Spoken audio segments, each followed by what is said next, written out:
Hey, what's going on, man? This is Michael, and this is my show, The Microphone. I want to tell you right now, thank you for taking time out your day to listen to me talk about what it is that I love to talk about. If you're not already subscribed to my channel, I'm going to take a brief pause in the action for you to go ahead and hit the subscribe button for your boy. Look, and to everyone that is subscribed to my channel, of course, I appreciate you. Hey, look, rap, hip-hop, and specifically football and basketball to me have always been connected.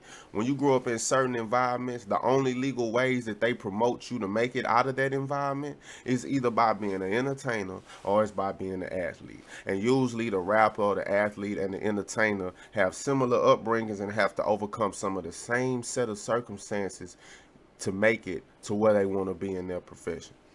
For every Tupac, for every Biggie, for every Nipsey Hussle, Lil Snoop, Fat Pat, Pimp C, Eazy-E, etc., etc. Unfortunately, there's a Sean Taylor. Sean Taylor was a 6'3" safety, 215 between 220 pounds. He played at the University of Miami. And if you didn't get the pleasure of watching Sean Taylor play, look, man, you know I put together this little highlight package to show you what he was doing out there. I'd agree with you, partner. Looked like he took a step. 15, high snap. Nice job of pulling it down and getting it out of there. Short kick, 37 yards. Returnable on the reverse. Sean Taylor! Sean Taylor! Goodbye, touchdown! And Prinzel rolls to the right. Looking for help. Gets it on. Big downfield. Fight for position. And it is intercepted on the rebound by Sean Taylor. Williams, that makes this ball flutter. Jennings is back there fighting with Chris Vance, and that's an outstanding play by Sean Taylor. Told me during pregame warm-up, the rain is not going to dictate to you that you necessarily don't throw the football, but just how you throw it. Those kinds of passes today are just not high percentage passes. Jones down the sideline. What a start. Keeps it. Throws it to the end zone, and it is picked off. Picked off by Sean Taylor. Miami, they'll send 4. Grossman back, and that one's almost picked off, knocked away by... Hey, you know, sports is full of great college athletes that didn't make it to the next level. Just because you're good in college, like I said, doesn't mean you're going to have the same type of success at the professional level. In college, you're playing against maybe 2 or 3 pros a night. In the professionals, everybody that you're playing against is a pro. So with the 5th pick in the 2004 NFL draft, the Washington Redskins took a chance on Sean Taylor. If you remember, this was the same draft as Eli Manning, Phillip Rivers, and Big Ben Roethlisberger. And even though Sean Taylor only played 4 seasons in the NFL, he had a total of 344 tackles, 12 picks, and he forced 4 fumbles over this time frame. His last season, he only played 9 games and already had a career high with 5 interceptions. And like I said, just because you do good in college doesn't mean you can do that in the pros. But look what he was doing in the pros, though. Long count by Favre. Gonna give it no. Rolling to his left, still...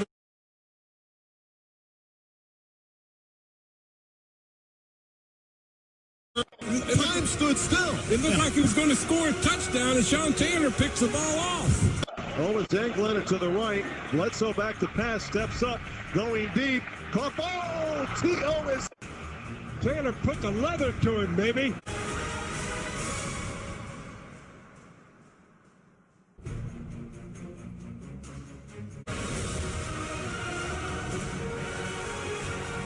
Gets the pick. Well, he was right there. Yes, he was. Made a big play. They needed a big play, and They took it right out of the hands of the receiver and had 3 yards to stroll in for the score. Well, I bet he's saying there, you agents, take a look at that, right? I'll fire you all. Motions, a low back to pass, looking left, looking over the middle, it's caught Carter. He's stopped short. Sean Taylor. Big play by Sean.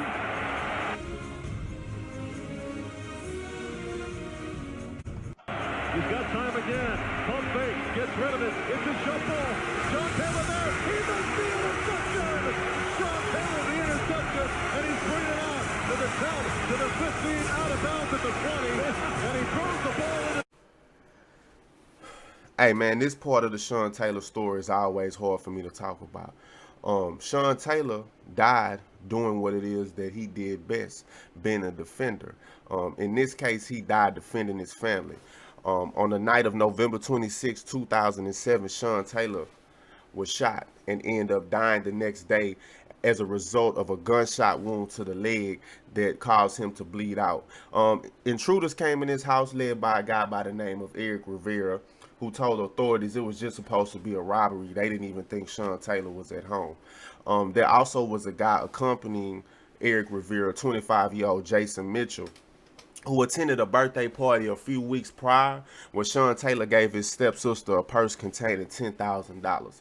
So, you know, 2 and 2, they plotted on Sean.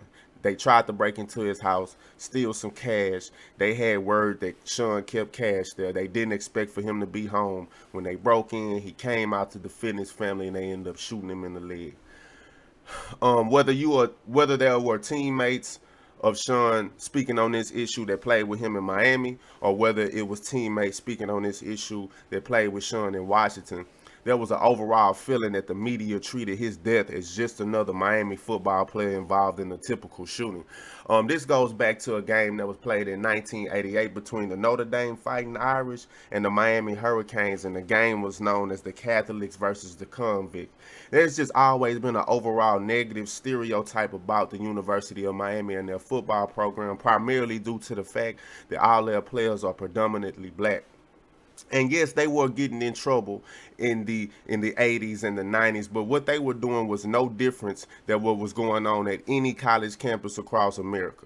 It just, they got more scrutiny because of the skin color of majority of the players that play there. It's just facts.